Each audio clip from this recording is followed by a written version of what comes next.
de este encuentro virtual en esclerosis múltiple. Yo estoy moderando las cuestiones, sobre todo de la plataforma. Mi nombre es Guillermo, y yo tengo la posibilidad de silenciar los micrófonos, así que si los ven silenciados es culpa mía, pero ustedes, por supuesto, en cualquier momento los pueden habilitar para hacer alguna pregunta o participar. Yo los inhabilito por cuestiones de ruido ambiente nada más. Así que bueno, gracias a todos, y les doy la palabra al doctor Edgardo Cristiano. Bueno, buenos días a todos, bienvenidos. Un placer estar con ustedes como siempre. No sé exactamente quiénes están hoy presentes, más allá de la provincia de Catamarca, pero si hay otras provincias participando, muy bienvenidos. Para nosotros es un placer enorme encontrarnos con ustedes y verles la cara, aunque sea a través de esta pantalla chica. Esperemos verlos pronto personalmente y poder abrazarnos. El encuentro de hoy es un encuentro, de alguna manera, tiene que ver con reuniones parecidas que hacíamos los años anteriores y que antes se llamaban Semba Interior, y es una actividad que nosotros les proponemos para, sobre todo, discutir e interactuar con ustedes sobre algunos aspectos candentes o calientes de lo que está pasando en el mundo de la esclerosis múltiple. El programa de hoy tenemos previsto que dure entre 2 y 3 horas, con un break en el medio.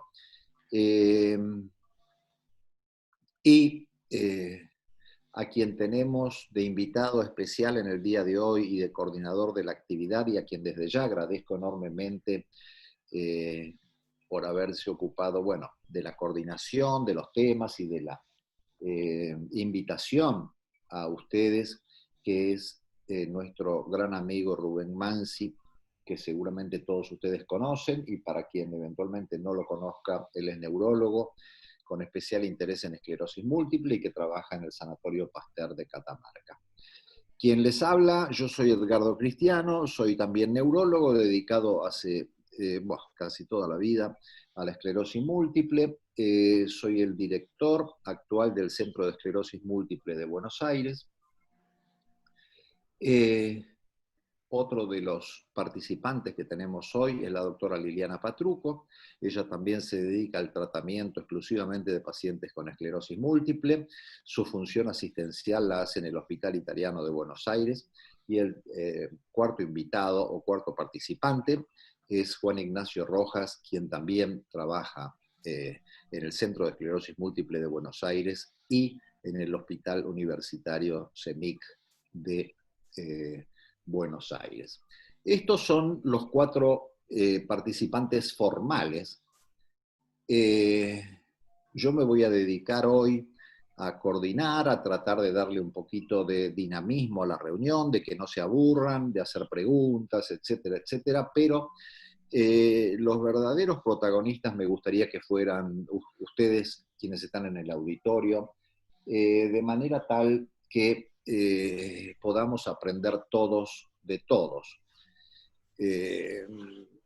Nuestra idea justamente de hacer estos encuentros es, bueno, por un lado que escuchen nuestras opiniones, pero sobre todo que las discutan, que digan lo que a ustedes les parece, porque eso es lo que a nosotros nos enriquece. Y de ninguna manera pretendemos que estos sean conferencias magistrales donde nosotros mostremos diapositivas, sino que lo que queremos es crear un ámbito de discusión y de trabajo. Por eso, como nos decía recién Guillermo de Lío, hace un rato, a quien agradezco la organización de todo esto, ustedes pueden interactuar de 2 maneras distintas.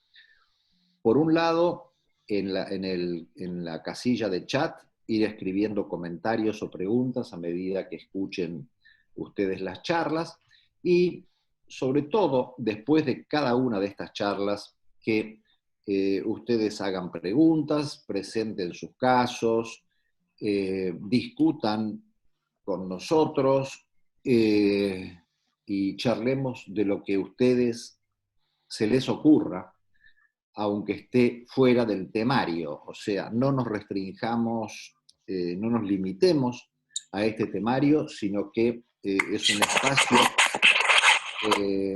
en el que vamos a hablar de esclerosis múltiple en general. Estos son los temas que nosotros proponemos porque nos parecen interesantes y novedosos, etcétera, etcétera, pero siéntanse libres de preguntar y hablar de lo que quieran.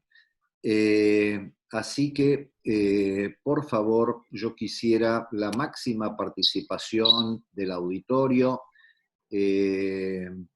No tengan ningún tipo de vergüenza en participar. Lo que queremos es justamente estimularlos a que participen de la forma más activa posible. La siguiente, bueno, acá ustedes ven sobre la izquierda los temas que vamos a tratar hoy, que básicamente son el tratamiento de alta eficacia en pacientes con alta actividad, o también llamados highly active, o pacientes agresivos, en el contexto de la pandemia. Hablaremos también sobre la progresión de la esclerosis múltiple desde el inicio. Después hablaremos sobre cómo identificar tempranamente la progresión, que es un tema candente en el sentido que en todo el mundo es de lo que se está hablando por su interés relacionado, bueno, a cosas de las que charlaremos. Hablaremos de seguridad, de los tratamientos, que es un tema que nos importa muchísimo porque más allá de la eficacia de las drogas que usamos, la seguridad es un punto importantísimo. Y finalmente hablaremos de embarazo, planificación familiar, etcétera, en esclerosis múltiple, que como ustedes saben, hay 3 mujeres por cada hombre que padece esclerosis múltiple y además se trata de una población joven, por lo tanto, la planificación familiar es un tema que se nos presenta como una problemática diaria y quisiéramos encarar todo esto desde un punto de vista práctica y qué hacer en el consultorio. La siguiente diapositiva, no sé quién me la está pasando. Bien. Gracias, Lili. Gracias, Lili. Esta diapositiva es para mostrarles que este espacio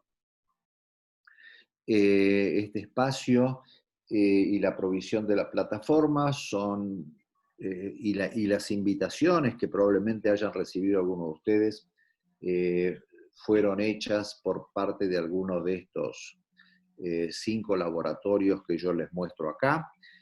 Así que agradecemos a ellos por aportarnos los medios para hacerlo.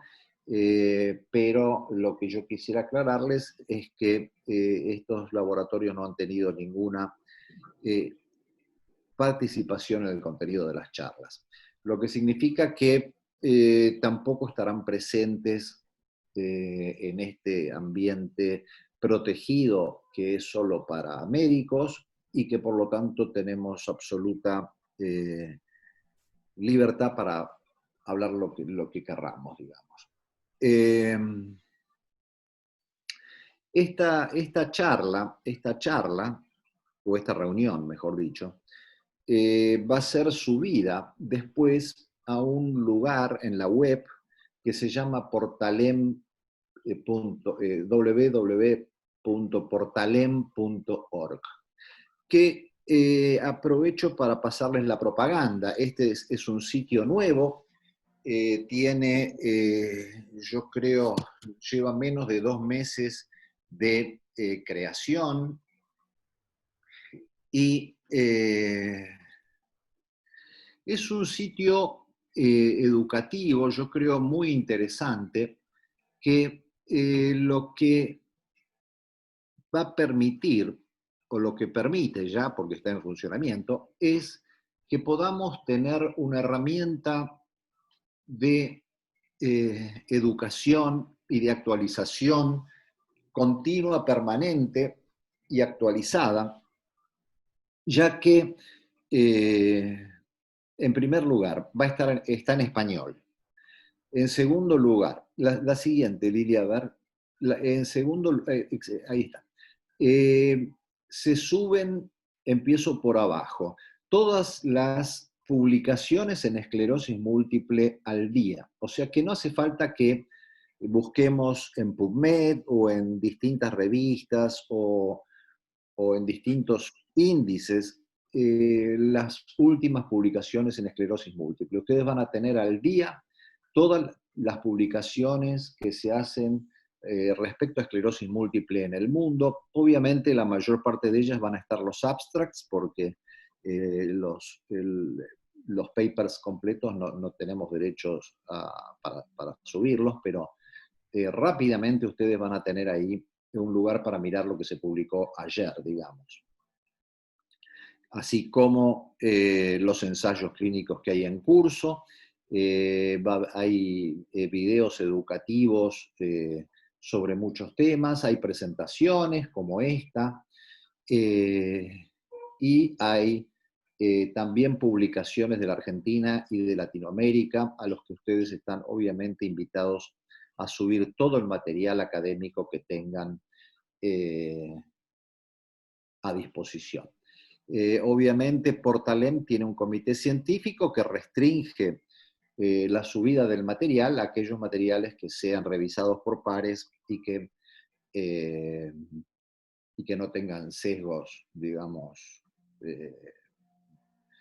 que vayan más allá de lo científicamente permitido o demostrado. Pero de vuelta los invito entonces, allá abajo está la dirección, a que visiten el sitio y con una muy simple inscripción pueden entrar allí y además recibirán novedades, etc. Y además los invito a que, por supuesto, suban sus actividades o trabajos o publicaciones o lo que ustedes quieran. Esto funcionará o funciona para Argentina y para Latinoamérica, o sea que pensamos o creemos que por el momento es el único órgano, digamos, de habla hispana y latinoamericano en digamos, concentrar lo académico, digamos, en esclerosis múltiple, y creo que a mí por lo menos, digamos, me resulta ahora de mucha utilidad. Esperemos que ustedes puedan usarlo y que les sirva así también. No sé si me queda alguna diapositiva propia. No. Bueno, entonces, bien, antes de pasar a las presentaciones, quisiera agradecer enormemente a Rubén, que como siempre colabora con nosotros. A nosotros nos encanta invitarlo y ser parte de nuestro grupo. Así que, Rubén, muchísimas gracias, buenos días, y me gustaría que, bueno, dieras vos también los buenos días a toda la gente que nos está escuchando, y te agradezco un montón.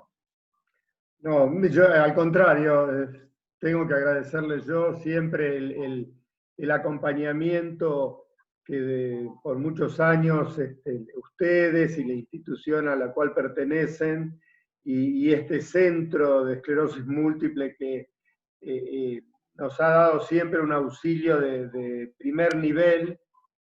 Son referencia ustedes, no solamente nacional, sino son referencia internacional.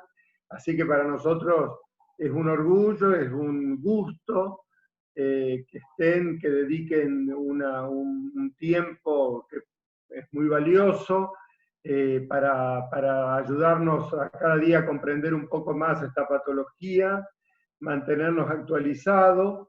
Estoy viendo un poco la idea también fue invitar gente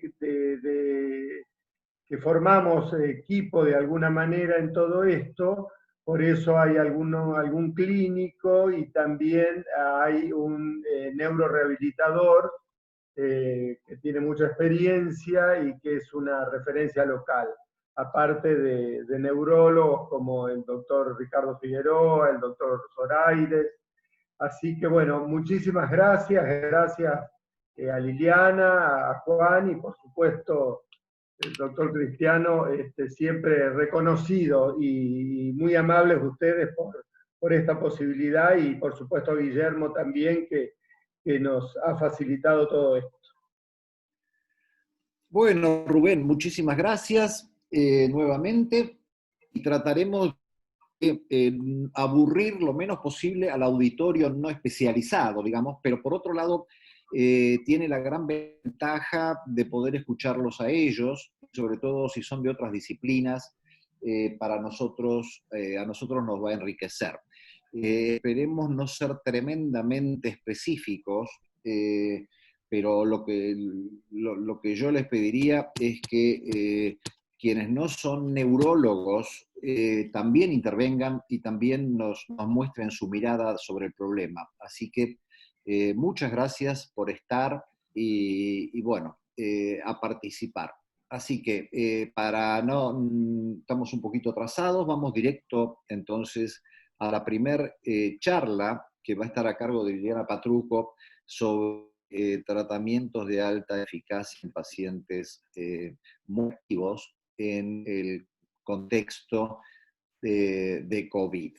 Antes que nada, aclararles que este contexto de COVID es muy distinto, digamos, para cada una de las provincias o regiones del país. Seguramente ustedes verán en la televisión que nosotros estamos en rojo, mientras que ustedes no tienen prácticamente casos. O sea que son realidades muy distintas. No es un país el que debemos ver, sino que evidentemente son países distintos los que hay dentro de la Argentina respecto a este tema. Pero bueno, de eso también charlaremos después. Así que Lili, muchas gracias. Adelante, tenés el micrófono y la pantalla y todo lo necesario para la presentación. Vos te la vas a pasar. Sí, yo me la paso. Gracias, Lili. Después te hacemos juntas inmediatamente después de tu charla. Ok, perfecto. Muchas gracias, Edgardo, por la presentación. Muchísimas gracias, Rubén, por habernos abierto las puertas de tu provincia y poder participar de esta actividad. Y como bien decía Edgardo, vamos a hablar acerca de tratamientos de alta eficacia en pacientes de alta actividad en este contexto actual de pandemia, y sobre todo cuando enfoquemos el tema de este contexto de pandemia, los datos que tenemos acerca de los pacientes con esclerosis múltiple y bajo tratamiento que contrajeron la infección. Y vamos a arrancar con un caso clínico como para tratar de entender a qué llamamos pacientes que son muy activos. Y acá le presentamos a una mujer que tiene 33 años, que trabaja como periodista, que está en pareja y que aún no tiene hijos, que no tiene ningún antecedente de relevancia, ni personal, ni familiar, que en el mes de abril del año 2008 tuvo un episodio en el cual había disminución de la agudeza visual en el ojo izquierdo, tenía dolor, un dolor que era retroocular y que empeoraba con los movimientos de lateralidad del ojo. Ella en ese momento, nosotros todavía no la conocíamos, el cuadro resolvió en forma espontánea y completa en el lapso de unos 30 días. De manera tal que desde el punto de vista clínico esto impresiona como una neuritis óptica típica y muy sugestiva de patología desmielinizante. 3 meses más tarde, en el mes de junio, vuelve a repetir un episodio de características similares, pero a nivel del ojo derecho, que fue en ese momento en el que la conocemos. Como consideramos que este episodio alteraba significativamente la calidad de vida de esta paciente, recibió tratamiento con corticoides, lo estándar que se hace, que es metilprednisolona 5 gramos endovenosos, y nuevamente el déficit retrograde en forma completa. Lo que vemos abajo de la pantalla es el resumen que hemos dicho. Una mujer joven, que tuvo 2 episodios de neuritis óptica con una diferencia de 3 meses y que después de haber recibido el tratamiento con corticoides recupera completamente, solamente tenía una hiperreflexia generalizada y desde el punto de vista de la valoración de su discapacidad, y esta es la escala que utilizamos, por esta hiperreflexia generalizada puntuaba 1. Tengan en cuenta que esta escala va de 0 a 10. Dentro del contexto de los estudios que se le hacen a la paciente como para evaluar posibles diagnósticos ante una mujer joven con 2 episodios de neuritis óptica, se hace una resonancia de cerebro. Estas son secuencias FLAIR, las que estamos viendo, donde tenemos la presencia de múltiples lesiones de ubicación periventricular, de ubicación que es subcortical, algunas de estas lesiones que podemos considerar como yuxtacorticales, y en el momento en que se le agrega el gadolinio vamos a ver como muchas de esas lesiones que veíamos anteriormente realzan después de la administración de contraste otras lesiones que las vemos como hipointensas, que son estas que yo estoy señalando acá, que nos hablan de lesiones viejas, que nos están hablando de gliosis y de pérdida irreversible del tejido cerebral. Descartamos otras enfermedades y llegamos a la conclusión de que se trataba de una esclerosis múltiple. Y la pregunta siempre que surge es, ¿esto podría ser una forma muy activa de esclerosis múltiple? En realidad, como vamos a ver, no hay una definición estandarizada ni mundialmente aceptada. Habitualmente, cuando nosotros evaluamos una paciente para definir la mayor o menor agresividad de la enfermedad, tomamos datos que son clínicos o de algunos biomarcadores, datos que obtenemos a partir de las imágenes y algunos datos que pueden ser demográficos o ambientales. Dentro de todos estos factores que utilizamos para después tratar de caracterizar al paciente, ¿cuáles son los más importantes? ¿Cómo debuta la enfermedad, si es monofocal o multifocal? Generalmente ya cuando el debut es multifocal nos habla de una mayor agresividad. En este caso no, pero vamos a ver que la frecuencia de recaídas y el intervalo entre la primera y segunda recaída nos hablan de un comportamiento mucho más agresivo. Tengamos en cuenta que esta paciente en un periodo de 3 meses tuvo 2 eventos clínicos y por supuesto el mayor peso para definir agresividad en esclerosis múltiple se lo lleva la resonancia.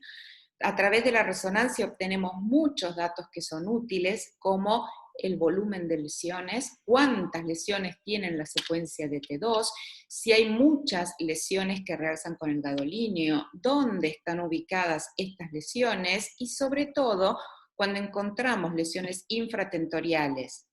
Y cuando hablamos de infratentoriales, siempre la región infratentorial comprende los hemisferios cerebelosos y el tronco encefálico. Cuando las lesiones se ubican a nivel del tronco encefálico, el pronóstico es mucho peor que cuando se ubican a nivel de los hemisferios cerebelosos. Y lo mismo ocurre cuando nos encontramos con lesiones a nivel medular. Para ninguno, o para realizar este análisis, no necesitamos de una gran complejidad, sino que a través del relato del paciente, a través de lo que observamos en las imágenes, podemos tener una idea acerca de cuán agresiva puede ser la enfermedad en una paciente, como en este caso, en donde recién le diagnosticamos la esclerosis múltiple. Como dijimos anteriormente, todavía no contamos con una definición que haya sido mundialmente consensuada y aceptada para definir las formas muy agresivas de la enfermedad. En esta revisión que hace Óscar Fernández en el año 2017, Él dice que hay distintas formas de llamar a la esclerosis múltiple agresiva, a las que son muy activas, algunos que las consideran como agresivas, otros muy activas, otras severas o rápidamente progresivas, y en todas ellas tienen en cuenta los factores de los que recientemente hablábamos, las recaídas que tuvo, el grado de secuela, cómo progresa su discapacidad, qué es lo que vemos en las imágenes, mucha actividad inflamatoria, mucha carga lesional en las secuencias T2.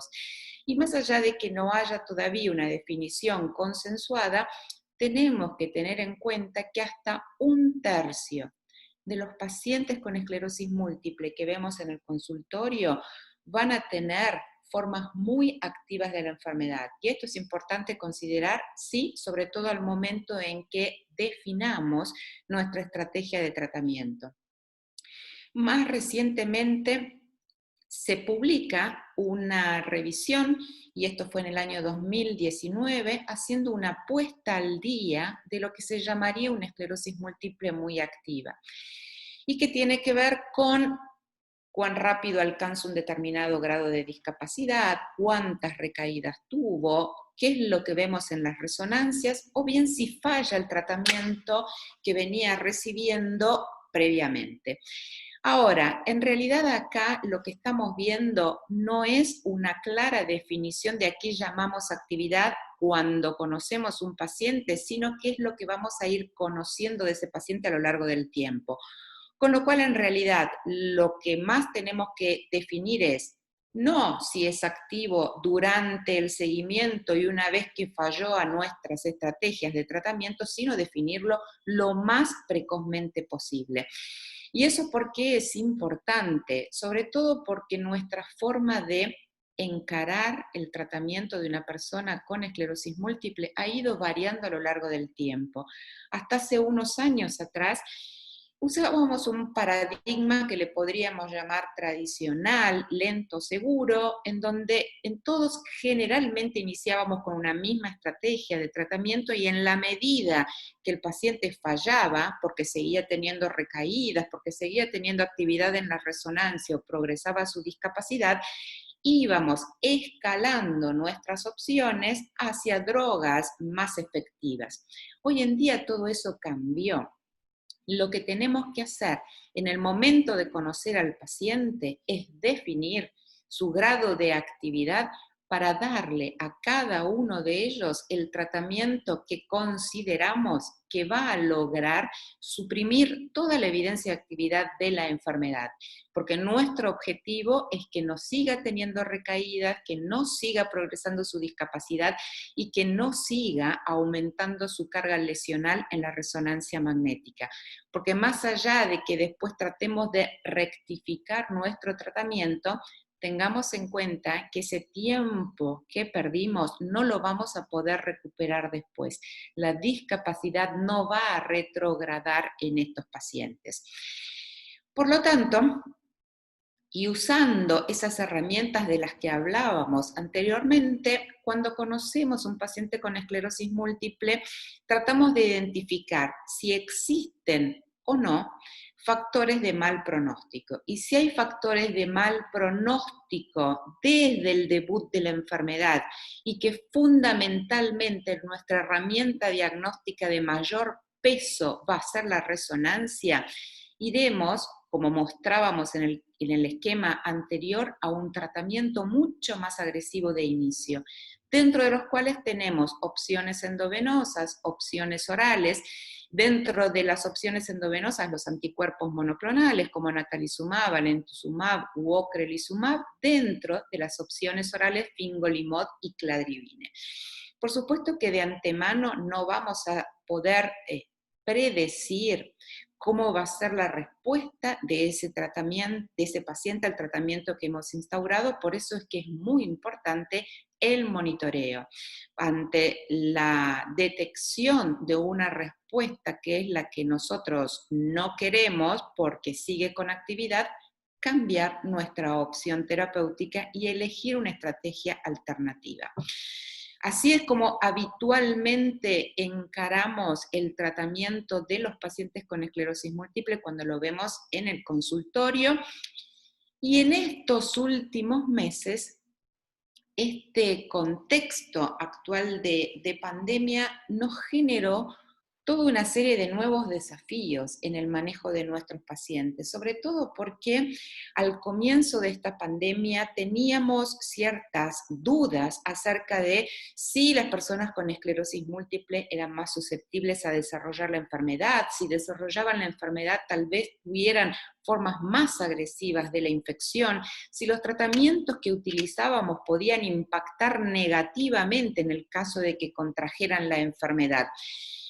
Y eso en un primer tiempo condicionó de alguna manera nuestras decisiones terapéuticas, cosa que fuimos cambiando rápidamente y que nos dimos cuenta, y a través de la evidencia que fue surgiendo también, de que no era así, y de que nuestras decisiones terapéuticas debíamos mantenerlas, y como decía Edgardo al comienzo, siempre ajustándonos a la realidad del lugar donde vivimos nosotros y donde están viviendo nuestros pacientes, porque no es lo mismo el contexto de Buenos Aires que el contexto que están teniendo ustedes en Catamarca.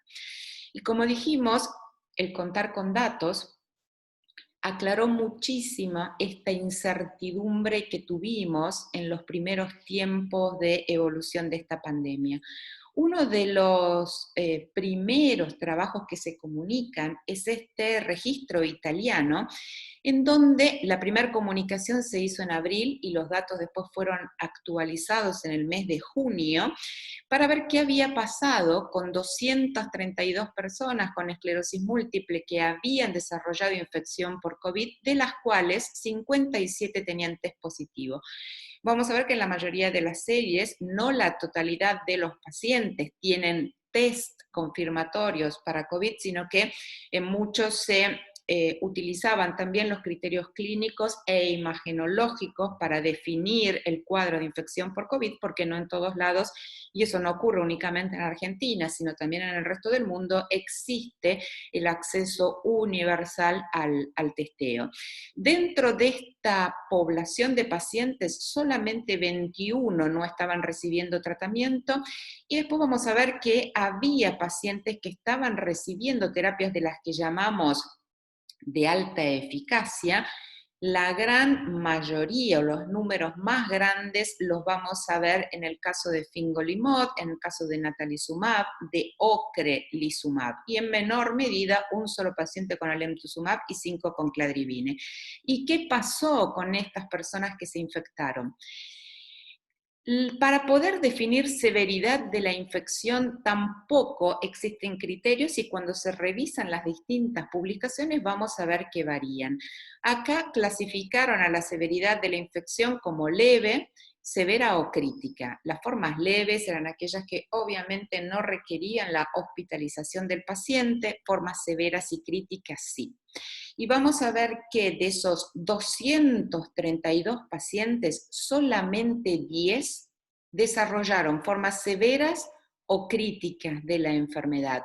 Y dentro de este grupo, 6 desarrollaron formas críticas. Cuando se analizan las características de esos 6 pacientes con infecciones críticas, vamos a ver que la edad era importante, la mayoría, o la edad promedio era superior a los 60 años, la mayoría eran hombres, con mucho tiempo de evolución de la enfermedad y fenotipos progresivos, con discapacidades o con grados de discapacidad elevada, porque estaban por arriba de 6, y tengan en cuenta que cuando decimos que esta discapacidad estaba por arriba de 6, era porque por lo menos necesitaban asistencia unilateral para caminar, y que el 83% tenía comorbilidades, una o más comorbilidades.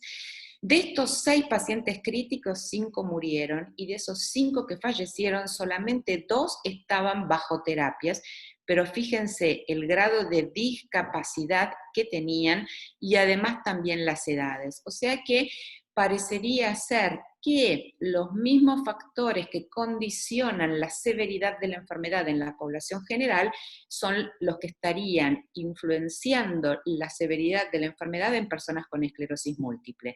De los 4 severos, ninguno fallecieron, 1 estaba en tratamiento con acetato de glatiramer, 1 con natalizumab, 2 con ocrelizumab, y en julio, cuando se hace la actualización para conocer la evolución de estos 4 pacientes severos, todos ellos habían tenido una adecuada recuperación.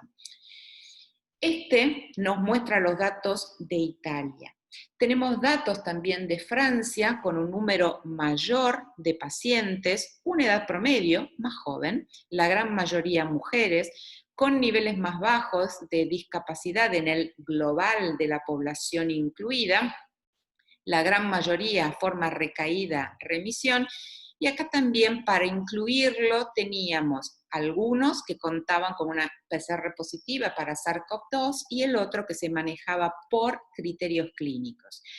Acá, para hablar de severidad de la enfermedad, lo dividieron en scores, en donde vamos a ver que los que son considerados más severos son del 3 al 7, porque los pacientes ya necesitaban ingresar a un hospital, y obviamente los 2 más severos eran el 6 y el 7, porque en el 6 necesitaban, además de hospitalización, asistencia respiratoria mecánica o ECMO por la gran disfunción respiratoria que tenían. Por supuesto 7 era fallecimiento, y de este total de 347 pacientes, 73 estuvieron englobados en estos grupos. Y vamos a ver que cuando miramos, comparado los que no fueron hospitalizados con los que sí, los que requirieron internación tenían una mayor edad promedio respecto de los que no fueron hospitalizados, y también su grado de discapacidad promedio era mucho más alto que aquellos que no fueron hospitalizados. O sea que también en este registro francés estamos viendo datos similares a lo que había presentado el grupo italiano. Cuando se hace un análisis univariado, en donde vemos el peso que tiene cada una de las variables consideradas para impactar en la evolución de la enfermedad, y considerando aquellos pacientes que tuvieron score más de 3 o 3, que eran todos los hospitalizados, lo que se vio es que tener edades más avanzadas, la presencia de comorbilidades, ser hombres, EDSS más avanzados, eran los que impactaban en tener una evolución más agresiva de la enfermedad, y no se veía eso con respecto a las drogas utilizadas dentro de este análisis que es univariado. Obviamente, como ustedes saben, siempre es mucho mejor un análisis multivariado para considerar en su globalidad todas las variables y ver si alguna de ellas tiene realmente el mayor peso para definir severidad de la enfermedad, y qué es lo que vamos a ver más acá abajo, que es lo que estoy señalando en este momento. Y básicamente tener edades más avanzadas, estar más discapacitados y obesidad fueron los más relevantes, no el fármaco inmunomodulador o inmunosupresor que fue elegido para tratar a ese grupo de pacientes. Hay más registros también, o más datos acerca de los tratamientos que venían utilizando estos pacientes, de más de 300 de la cohorte francesa, y vamos a ver que el 18% solamente no estaba bajo tratamiento, parecido al 21% del registro italiano. Todos los demás sí, y los autores concluyen que ninguna droga modificadora de la enfermedad se había asociado particularmente a un mayor riesgo de hospitalización, que la verdad era mayor la proporción de pacientes que no venían recibiendo tratamiento, que requirieron hospitalización o que fallecieron. De esos que fallecieron, y acuérdense que la puntuación era 7, el 75% no estaban recibiendo tratamiento. Por lo tanto, del total de esta cohorte, independientemente del tratamiento recibido, que no era el mayor peso, 2 en total fallecieron, la tasa global de mortalidad es de 3.5 y se parecía mucho a la tasa que reportaron también los franceses en otras enfermedades autoinmunes, como puede ser artritis reumatoidea o lupus dentro del contexto de esta pandemia, y que ellos también reciben tratamientos inmunosupresores, y que incluso en esa población de pacientes con patologías reumatológicas, la tasa global de mortalidad había sido superior a este 3.5 que se vio en las pacientes con esclerosis múltiple. Más datos, siempre estamos hablando de datos que son locales, hablamos de Italia, hablamos de Francia, hablamos ahora de Estados Unidos, también de un único centro en la ciudad de Nueva York, que ustedes saben fue un centro con mucha cantidad de casos reportados en la población de infección por COVID, y dentro de este centro, 76 pacientes nada más tuvieron síntomas que fueron muy sugestivos de infección por SARS-CoV-2 o una PCR positiva. Un 23% del total de la población requirió internación y un 10% fallecieron.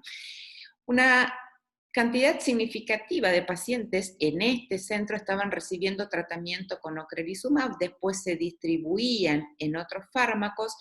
La gran mayoría de los pacientes, en el momento en que contraen la infección, estaban recibiendo tratamiento, y prácticamente de ellos la mitad con terapias anti-CD20, y hablamos de Rituxi o de bien de ocrelizumab. Y de los pacientes que fallecieron nuevamente, edades más avanzadas y la presencia de una o más comorbilidades, fueron los que determinaron la evolución de la enfermedad y no el uso de una droga modificadora de la enfermedad en particular. Pero más interesante que tener datos individuales es tener datos globales, ¿sí? No solamente qué es lo que puede ocurrir en Italia, en Francia o en Nueva York, dentro de Estados Unidos, sino qué es lo que ocurrió en todo el mundo. Por eso esta iniciativa, que ya lleva casi 5 meses, porque se inicia con el inicio de la pandemia, en donde la Federación Internacional de Esclerosis Múltiple invita a todos los países a que contribuyan con su registro en esta recolección de datos para poder obtener en un relativo corto plazo algunas respuestas. Y algunas respuestas que siempre fueron las que más preocupaban y que tenían que ver con si las personas con esclerosis múltiple tenían un mayor riesgo de desarrollar infecciones severas de COVID respecto de la población general, si las drogas que utilizamos tenían algún impacto en desarrollar infecciones más severas, y qué factores predictores podían condicionar esta evolución. Al momento en que se hace un corte del cual conocemos los datos, y que fue el 10 de junio, teníamos más de 600 datos que habían sido subidos por los médicos y casi 6.000 reportes que habían subido los pacientes, porque ambos pueden compartir los datos. América Latina y Argentina está participando a través del registro RELACOEM, y en el momento, este fue en el corte que se hizo el 10 de junio, y al día de hoy en Argentina están reportados unos 10 pacientes con esclerosis múltiple y que desarrollaron infección por COVID. De manera tal que, con estos datos, lo primero que se puede decir es que los pacientes que fueron hospitalizados, ingresados a unidades de terapia intensiva o que murieron, es mayor en los fenotipos progresivos, es mayor en aquellos que tienen discapacidades más elevadas, y estos que tuvieron discapacidades más elevadas tenían edades más avanzadas, con lo cual también la edad, como veníamos diciendo hasta ahora, es un factor de riesgo per se de tener un curso más severo de la enfermedad por COVID. Hay una revisión, una carta que apareció publicada ahora hace muy poquitito, en este mes de julio, en donde ante esta pregunta, si los pacientes con esclerosis múltiple tienen un mayor riesgo de contraer infección por COVID, la respuesta, y con los datos que tenemos, impresiona ser no, e inclusive el uso de ciertos fármacos que potencialmente pueden interferir con la replicación viral, como en el caso de los interferones, y de hecho ustedes saben bien que hay un ensayo clínico en curso en donde a terapias antirretrovirales se le adiciona interferón para tratar de acortar severidad y estada en el hospital de pacientes que desarrollan severo compromiso respiratorio por COVID, e incluso otros fármacos que pueden disminuir los niveles de citoquinas, sobre todo interleuquina 6, directamente relacionada con la tormenta de citoquinas responsable de la evolución respiratoria más severa o muerte que pueden tener algunos pacientes que desarrollan la infección por COVID, podría llegar a tener un efecto protector en pacientes con esclerosis múltiple. Ahora bien, tenemos algunos datos específicos y que engloben a estas terapias activas que nosotros utilizamos para este grupo particular de pacientes. Sí, hay algunos registros que nos hablan de ellas en particular. La primera que aparece son acerca de qué había pasado con estos 100 pacientes que venían recibiendo ocrelizumab. Vamos a ver que la severidad de la infección acá en este trabajo lo clasifican como asintomática, leve, moderada, severa o crítica. Por supuesto, moderada, severa o crítica ya requerían internación. De estos 100 pacientes, 74 se confirmó la infección por COVID, el resto tenían datos muy sugestivos desde el punto de vista clínico de las imágenes. La gran mayoría eran mujeres, el fenotipo más frecuente a recaídas, una edad promedio de casi 43 años. De estos pacientes, de 26 fueron hospitalizados. De estos 26, en el momento en que se hace este reporte, que fue en el mes de mayo, todavía no tenemos una nueva actualización de los datos, 13 todavía estaban internados, 5 críticos, 8 severos, y no se habían registrado casos fatales. ¿Qué ocurre con alemtuzumab? Otro de los fármacos que utilizamos mucho en pacientes con formas severas de la enfermedad. Al 17 de mayo había 39 casos reportados, 28 sospechosos, 11 confirmados, 8 que habían sido serios y 31 no serios, dentro de los cuales no se había registrado tampoco fatalidades. Y en este grupito adicional de pacientes con esclerosis múltiple, y esto proviene de un centro en Madrid que se dedica específicamente a la atención de pacientes con esclerosis múltiple, ellos reportaron de su cohorte 10, con una edad promedio, como ven, es muy similar, y de hecho ninguno de ellos se veían linfopenias que hayan sido significativos. Por lo tanto, en conclusión, con alemtuzumab y con los datos que contamos hasta ahora, tampoco habría un riesgo mayor de desarrollar infección por COVID o formas severas de la infección.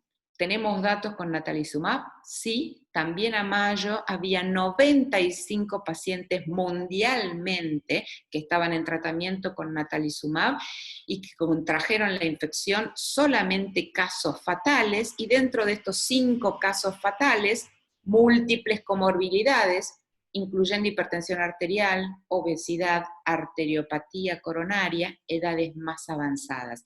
En realidad no vemos una clara correlación o impacto del fármaco per se, sino que todo lo que venimos viendo es lo mismo que ocurre en la población general. Cuanto más añosos, cuantas más comorbilidades, peor va a ser la evolución. Y más recientemente fueron comunicados casos de pacientes tratados con cladribine, 18 en total. Tampoco se registraron comorbilidades en este caso. Por lo tanto, no es el fármaco lo que va a determinar la severidad de la enfermedad. Por supuesto que en estos pacientes con este tipo de drogas tenemos que hacerles sus controles de resonancia y laboratorio. ¿Y qué pasa en este contexto de pandemia? ¿Dejamos de hacerlos? La respuesta es no.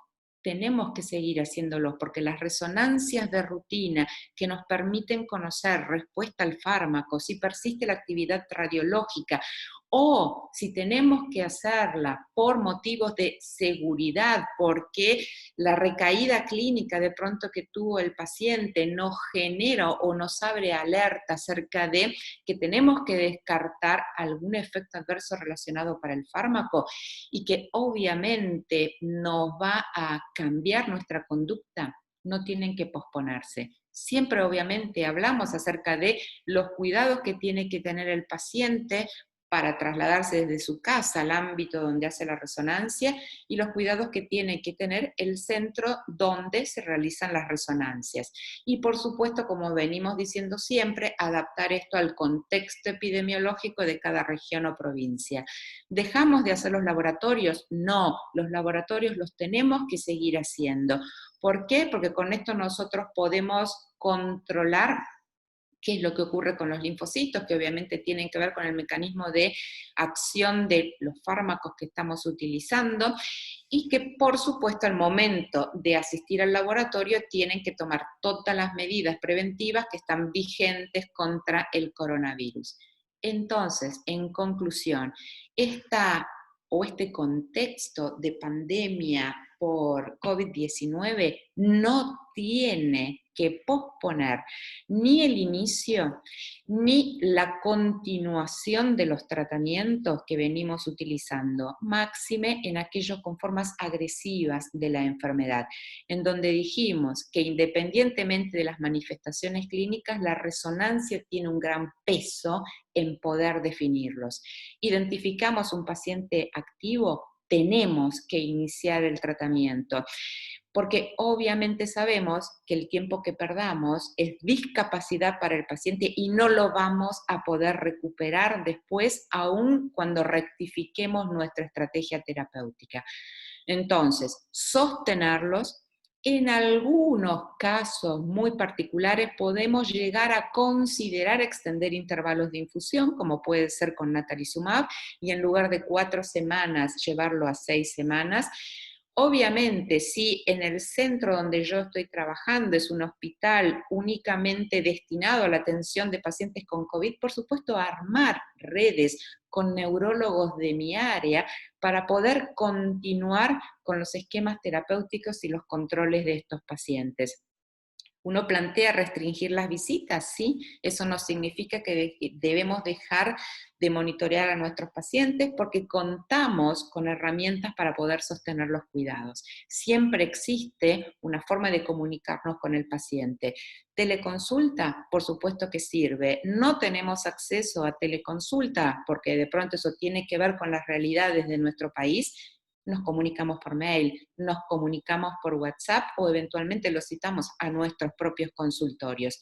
Pero entonces, en conclusión, identificar las formas muy activas, iniciar el tratamiento con lo que consideremos que es mejor, no limitarnos por este contexto de pandemia, bajarlo a la realidad de nuestras provincias y seguir con los controles de los pacientes.